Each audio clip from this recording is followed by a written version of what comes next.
Okay, as far as I'm aware, this show was first announced back in 2021 during the DC fandom by Bruce Timm, J.J.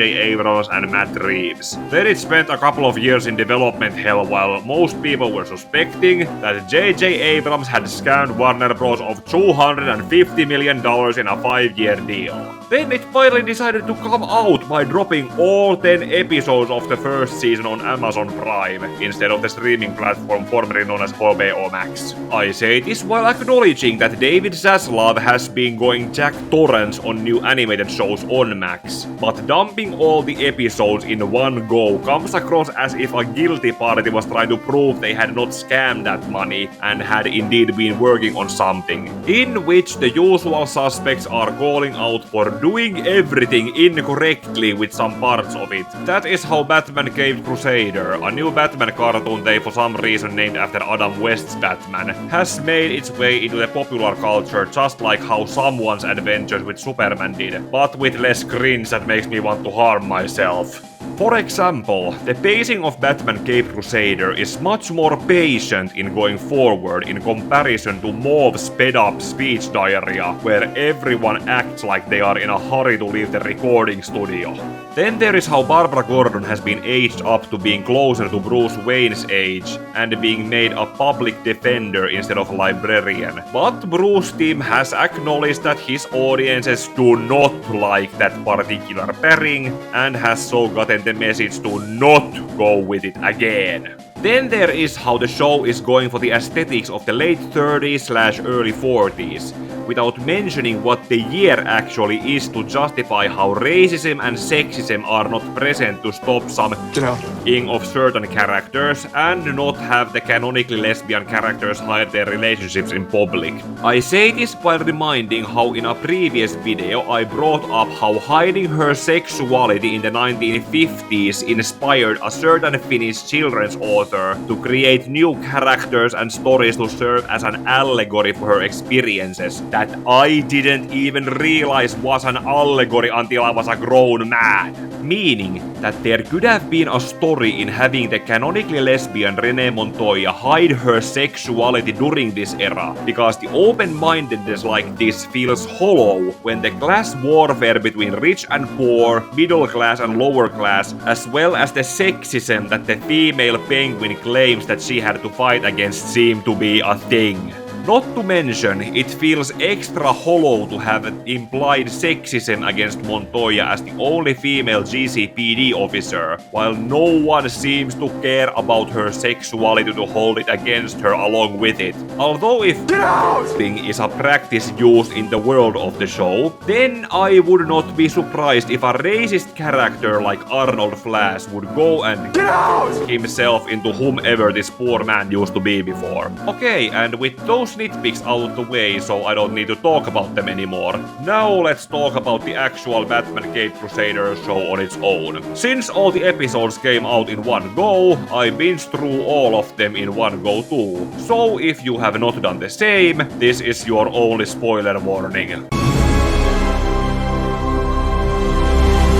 Alright, this 10-episode season is divided to more or less have one villain per episode, while making the attempt to carry over few combined storylines throughout them with some consequences. Let me try to explain them in a laconic way before talking more about them. Think of this as a sped up plot commentary I have done in my previous comparison reviews, as I want to get some context out of the way before deep diving into proper review portion. Flame on! How's everybody doing tonight? Well, first off, shout out for Ricochets for letting me come out to the show. Let's get started. The first episode starts out with the female Penguin, who ends up killing off one of her sons when Robert Thorne, written as Carmine Falcone, gaslights her into believing one of her sons has sold her out to him. Gender-bent Penguin was clearly intended to, start controversy, discussion, and just hype up the show. And given the whole mob boss aesthetic in the era we're kind of in, It doesn't take away anything,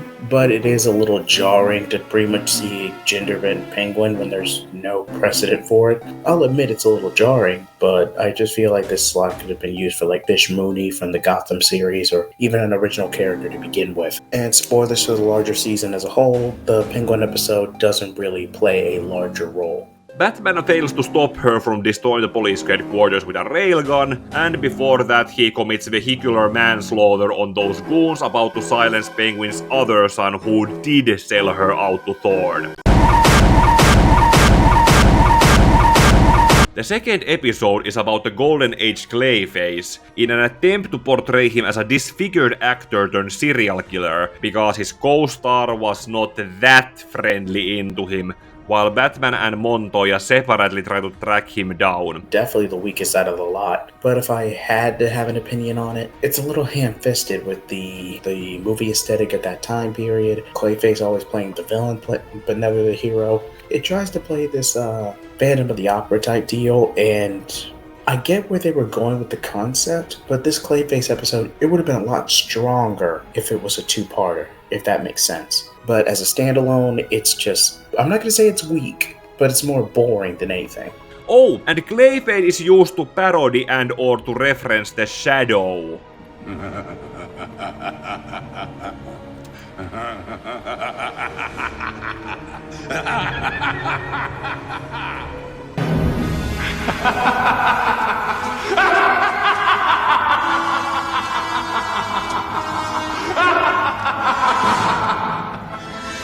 The third episode is mostly about the falling down of Catwoman from a socialite running out of money, which leads to her deciding to become a cat burglar so she can pay her bills. No wait, she throws her bills into the fire, while Bruce Wayne is forced to go into therapy with this version of Harley Quinn because he punched a paparazzi in the public. This episode is also used to explore the events surrounding the deaths of his parents while ignoring the event itself. Again, a lot of these more modern, more recent characters have gotten more prominence since the Golden Age, or at least this 40s aesthetic. It's just Catwoman going from a socialite going broke. You can make it work, it does, but all it really does is set up Selina's growing kleptomania or compulsion or urge to steal. All in all, for Catwoman, if I had to rate it, it would be like a 6. Some of these are great ideas, but they can't be contained or told in one episode at a time. Either truly commit to them or don't do them at all. Eventually, Batman has to team up with Not Plastic Man to get pictures of her trying to steal his mother's pearls, and of the sexist cops trying to kill her before Batman beats them up while also arresting her. You have no money. No, listen. Just hawk some of the paintings. And maybe that gold statue that Daddy loved? You know, the one with the ballerina up on her toes? Yes, I know, Miss Selina. I already sold her and everything else worth a nickel that you owned. What? Greta? You owe me 3 years of back pay, so I'm collecting now. My cruise to the Bahamas leaves in an hour. Auf Wiedersehen! Huh? I called it! I called that this was gonna happen! The fourth episode is a spiritual adaptation of the third issue of Batman Year 1. Bookmark my review on it for a later watch if you have not seen it. Now, the cops are pushed into hunting down Batman, and they try to do it the same way how they did it in the comic, and then there is a burning building when the corrupted detectives Flash and Bullock let this disposable pyromaniac villain loose in an apartment building. There have been multiple iterations and adaptations where Harvey Bullock was corrupt before his partnership with Gordon and he's inspired to go be a better person. But I feel like in this version he's kind of playing toady to his current partner in the show. And sure, you get a little bit of Harvey's mannerisms, but not really. Because again, Harvey is robust, he's over the top, he's gung-ho, he's zealous. But in this version, he's pretty much playing Toady or Patsy. So, it is, for all intents and purposes, an adaptation of Batman Year 1 with the burning building, but the characterization for Bullock is a little off. On the plus side, Batman and Gordon get to work together in saving the tenants and come to see eye to eye, while on the darker side, Flash and Bullock manage to frame themselves as hero cops by shooting the unarmed pyromaniac out of the window without any evidence to prove they are not hero cops. think it's time we made some changes to this task force. These 2 hero cops from the papers, Flass and Bullock, I want them in charge from now on. Mitä I saw you vittua? did some good out there too, Jim. Okay, Saved that's some a- kids. So we're gonna keep you around for now. That's a good narrative Make sure my guys have what in they the need. written Stay out of in how to Understand me? write the Yes, story. sir, Mr. Mayor. The characters were able to move the story here. That's something I Let can. me take a wild guess. Well, good. Was that a... The 5th episode is where the reinvented Harley Quinn is brought front and center in what villainous stuff she does. Imprison her wealthy clients who don't acknowledge their flaws and want to become better, so she tortures them until they are weak enough to be convinced to sign away their fortunes. Batman is barely involved in hunting her down, because this is one of those episodes where Barbara is elevated to being the main point of view character. I'm sorry, say what you will about the marketing for the show, but this was a Hugo Strange episode. From the psychological manipulation to the monotony to trying to just everything that goes on in this episode, in the con of pilfering all these famous brokers and people's money. This is a scheme right out of Hugo Strange's playbook. I don't know, they decided to use or a reinvention of Harley to get out of paying a licensing fee for Hugo Strange, or so they could chase headlines by trying to reinvent Harley without the Joker. I'm not saying Harley should be completely defined by the Joker, but if you're gonna give Harley a Joker-less origin, don't have Harley in season 1. Have Harley be the post-credit scene. Also, this is the episode where a same-sex kiss happens in public and no one bats an eye. But all the previously seen prejudice like sexism are still supposed to be existing concepts.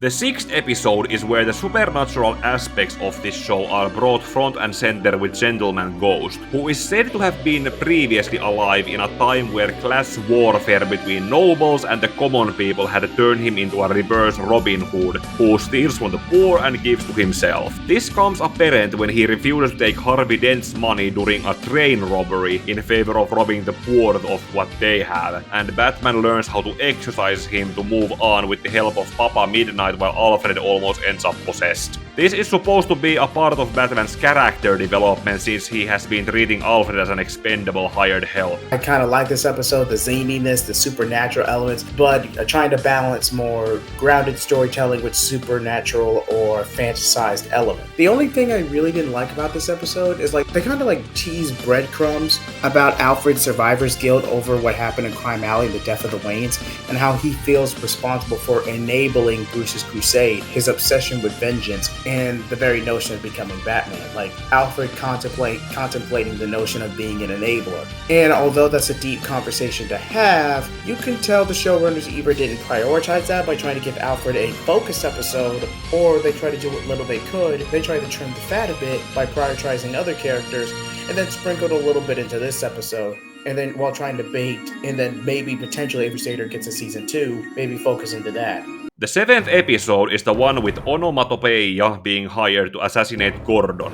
And I'm going to spoil it here, so if you have not watched the show, don't blame me. Onomatopeia and his guys are hired to assassinate Barbara Gordon, the public servant, not James Gordon, the police commissioner. Also, Bruce Timm replacing Paul Dini with Ed Brubaker comes across clearly in this episode when the characters who are not Batman have been pushed into the main point of view characters. Ed Brubaker used to write the Gotham Central comic series in the early to mid 2000s, where the GCPD was more at the center of attention in solving crimes than Batman was. That is also where this other, not Spectre Jim Corrigan was created to exist and be adapted into this episode. Not gonna lie, I was dreading this episode, largely not because of subverting expectations. No, because the moment you try to piece the dialogue and the patterns and say what you will about this version of Jim Corrigan not being the Spectre, even though you had a perfect setup for it, a crooked cop taking the bounty, or trying to take a bounty but gets unalived in the crossfire, and then as he's about to go to the other side, he gets confronted by the Spectre, and for a chance to redeem himself, he ends up becoming the vessel for the Spectre. Yeah, it's a little too Spawn-like, but you could have made it work. This is not a Come on, Spectre Courtney. Corrigan. You don't honestly think you'll get away with this? Sure I will. See, turns out this guy here got a lucky shot off. Right before I could put 2 in his chest.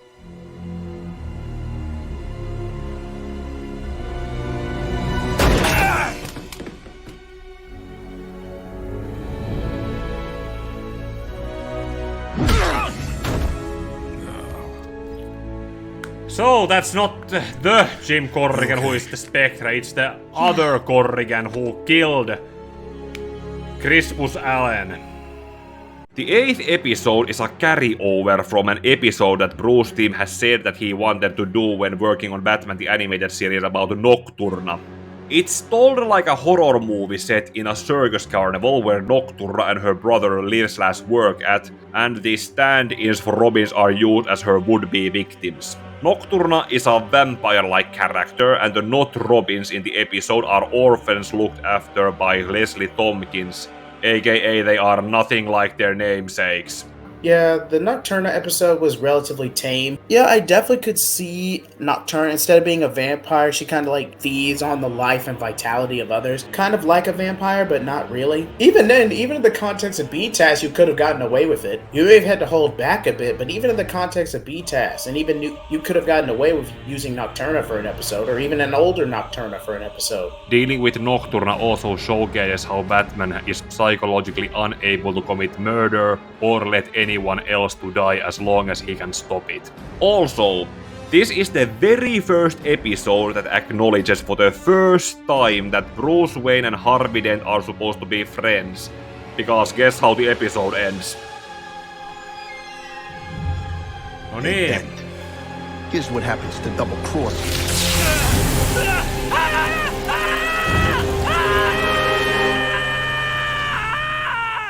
And the last 2 episodes of the season are given to Twoface, who has been reinvented into having the right side of his face get scarred with his side personality being the nice guy instead. Seeing as his scarring was caused by Falcone as Thorne's organization because he stopped doing favors for them, the 9th episode is more about Harvey's mental degradation and rampage against those who turned him into a monster.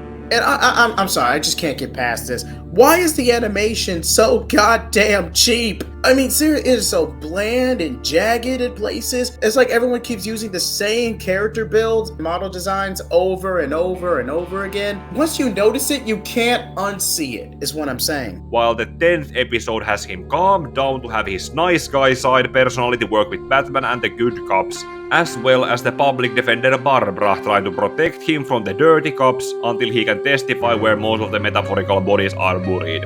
They fail as Harvey would rather take a bullet to keep Barbara from being shot, and Batman reacts to Harvey's death by paying a homage to when his Golden Age incarnation used to carry guns. Mythology. Hey, hold on! That wasn't right to shoot! You can't do this! You're just some lousy vigilante! I'm a goddamn cop!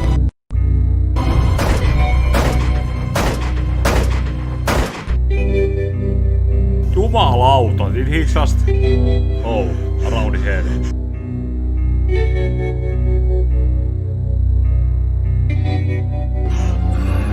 A lot of people make synonymized Batman with the no killing rule, but that was not always there. That was something that was established later on to appease the Comic Code Authority and rising censorship over the years. But originally, Batman, for all intents and purposes, was DC's version of the Shadow. Like, for real. Like, Batman was Detective Comics' version of the Shadow. That's pretty much all he was. Sure, he's evolved beyond that since then, but it's still going to be an aspect of the character, at least to a degree. So, agree to disagree on that. But I'm sorry for taking way too long on this one, Pika, and I'll be happy to come onto the show again at any time. Flame off. Okay, now I have quickly run through all the episodes, so let's next talk about the characters. The separation between Batman and Bruce Wayne is done by leaning more to the Bruce Wayne is the mask and Batman is the real person direction, where he barely spends any more time as Bruce Wayne than he requires. And by that, it is a rare sight when he actually is shown spending time inside the Wayne Manor with other people. Like I previously brought up, that is why his relationship with Alfred has been relegated to being one between the master and hired help, where Bruce calls him by his last name Pennyworth rather than by his first name. It's Gotham, Pennyworth. And you're wasting my time, Pennyworth! This, however, goes against the naming tradition, where this heavier set version of Alfred was first introduced as Alfred Beagle, not as Alfred Pennyworth. His characterization with the slow, season-long character development is then built up to Batman finally calling Alfred by name. Thank you, Pennyworth. Alfred. Thanks, Alfred. Oh, that's the character growth they gave him. After Twoface has died. However, due to the fact that the season decided to be more like Gotham City Central and less like a Batman show with Batman as the main character, the perhanan establishment of Bruce Wayne and Harvey Dent being friends was pushed all the way to the episode where Harvey got acid thrown at his face, and the tragedy of their friendship was left feeling like a hollow afterthought in the narrative. And that is with the acknowledgement of how most of Harvey's screen time before that establishes him being one step away from being as corrupt as the criminals he was prosecuting, while busy trying to campaign himself into becoming the mayor. Essentially, what we ended up with was a payoff with a last-second setup in trying to copy what Bruce Timm had previously done with Two-Face in Batman the Animated Series back when he still used to work with Paul Dini. Replacing him with Matt Reeves, J.J. Abrams and Ed Brubaker seems to push this version of a Batman story to, why do I have to say this again, do everything incorrectly. Especially if this Two-Face story was what they were planning to build the entire season up to with small background moments in the other episodes with Harvey. I can see what they were trying to do, but the end result, while poignant, still left it kind of hollow with the end result that wanted to leave a season on a cliffhanger, and a setup for the Joker that seems to be based on Ed Brubaker's Man Who Laughs story. I went through it with Robert on his channel as a Prodigious Noobs episode, links in the description. Then during the season itself, with the D-makes of Batman's other villains, Bruce Timm supposedly has said that Penguin was gender bent because Batman supposedly doesn't have enough female villains, which is just... Clayface as a shadow parody closed the doors for any kind of crossover if they could get the rights, while he himself as Basil Karlo was portrayed as a not handsome enough actor to be cast as the leading man, and apparently vain to believe his co-star would accept him as a love interest. But after he got his face fixed so that he could alter its appearance as a version of Clayface, his co-star rejected his advances in only having seen him as a friend or a talented colleague, and that rejection then made Carlo decide to take over the villainous role in real life. Catwoman's story was one of riches to rags, with her losing her status with her money, but also in her relationship with Batman being seemingly portrayed as one-sided, as Batman does not even have a reaction to her kissing him, and how Batman is in a later episode shown hanging out with Julie Madison, his fiancée from this era of comics. Then the reinvention of Harley Quinn without the Joker pivoting her into the life of crime came across as an example of why not just use this new original character in her place? You can't complain about the lack of female villains and then choose not to use them. The GCPD with Gordon and Montoya as the only good cops, while Flash, Bullock and the not Spectre Corrigan were then what might as well have been that separate GCPD show that Matt Reeves wanted to make while this show was in production and was cancelled because of Gentleman Ghost was a confusing factor in adding supernatural elements into the show, while also being a reminder of a less civilized time of class warfare. Onomatopoeia, while not named, then was somewhat humorous addition by being Dun dun dun. Blip, blip, blip, blip, blip, blip. Ding ding ding ding ding. Swish. Crack! Stop! Whoosh! Bam! Bam! Bam! Pow! Nocturna being turned into a child was then used to create creepy child tension, while also attempting to do some fan service with child characters named after Robins like Chase! Dickie, don't! Steffi Brown? My son! Steffi! Dickie! Isn't Carrie? She was just here. God, not another one. Carrie! Carrie! Carrie! But if you happen to be a fan of Nightwing, Red Hood, Spoiler, or Carrie Kelly's Robin, I hope you have a damn good imagination to see these versions becoming them, and have faith in Bruce Timm, J.J. Abrams, Matt Reeves, and Ed Brubaker to share that imagination to pay off this setup. Yeah, that is likely never going to happen. Just like if they really wanted to have this show be based on the Golden Age Batman stories from the late 30s and early 40s, then they would have tried to properly adapt stories like Case of Chemical Syndicate, Hugo Strange and his Monster Men, and the Mad Monk story. Casting-wise, Hamish Linklater was directed to do that proper vocal balance between Batman and Bruce Wayne. Someone's declared war on Thorn, but they're covering their tracks, being smart about it. But I'd also like to keep my family name out of the papers if possible. I thought a donation to the department might ensure my involvement here was kept private. Or I could make a check out to you. To which I drew attention to in my Batman Hush video, in how Kevin Conroy was able to pull it off. No, just trying to get out before they set the night alarms. Stay put. I don't think so. Thank you, Alfred. Lucius, what's up? The design specs? Still safe in the computer, thank heaven. You're right. 10 minutes, Lucius. Thanks.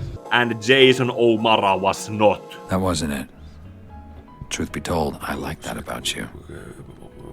I hope you're not entirely tamed. He wanted Joker to escape.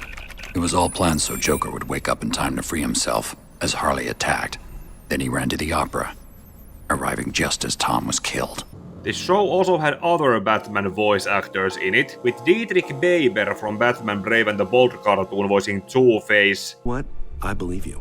But just as much as I'd like to give you another chance, handing out second chances to people like you just doesn't work. Because you and all the others, you aren't actually people. You're cancer. And everyone knows you don't treat cancer with second chances. You gotta cut it out right at the source. And Roger Craig Smith, aka Sonic the Hedgehog himself from Arkham Origins and the upcoming Arkham Shadow VR game, voicing the not Spectre version of Jim Corrigan. I'm not going to go over all the other voice actors in the cast, but like I said at the beginning of the video, the pacing with it is much more patient in going forward in comparison to someone's adventures with Superman, where everyone is voiced like they are in a hurry to leave the recording studio. To properly summarize how the first season of Batman Caped Crusader went down, I'm going to quote/paraphrase Jay Heath from a conversation I had with him in our Twitter/X DMs. The show had a potential and a similar style as Batman the Brave and the Bold cartoon did, as an anthology series with the Golden Age aesthetic and lore. There is a hint of modernity in the writing and character dynamics as well as with the mature themes, but unlike the Brave and the Bold cartoon, in Caped Crusader, the closest thing to the mature themes is the lack of censorship with the blood and swearing, because without them, this could have been shown on the old Kids WB or Fox Kids block. The animation, while following Bruce Timm's drawing style from Batman the Animated Series, was stiff in places, with almost everyone having just one and the same character model in wearing the same clothes in every episode. Most of that is what Jay Heath told me as his opinion, and I can see where he is coming from, or else I would not have quoted/paraphrased him. Going forward to whatever season 2 there might come, it sucks that we can't have a fully unleashed Twoface like this, because he was the one who led the charge in driving the old school organized crime lords like Carmine Falcone as Robert Thorne and replacing them with the costume supervillains. I guess the whatever kind of adaptation of The Man Who Laughs is something to look up to, but that is pretty much it. Okay, I am really going to start working on that Wonder Woman Bloodlines review next, and after that it's back to comparison reviews with The Dark Knight Returns and Green Lantern Secret Origins/2011 movie. And I'm not sure what I'm going to be streaming next in looking for new video game OSTs to use as my background music. While those other projects are going to be works in progress, Feel free to like this video, comment what thoughts you have on Batman Cape Crusader, share this video for more people to see, and subscribe to my channel for what I will be working on next. Also, go check out Yehi's channel, and may your heart be your guiding key.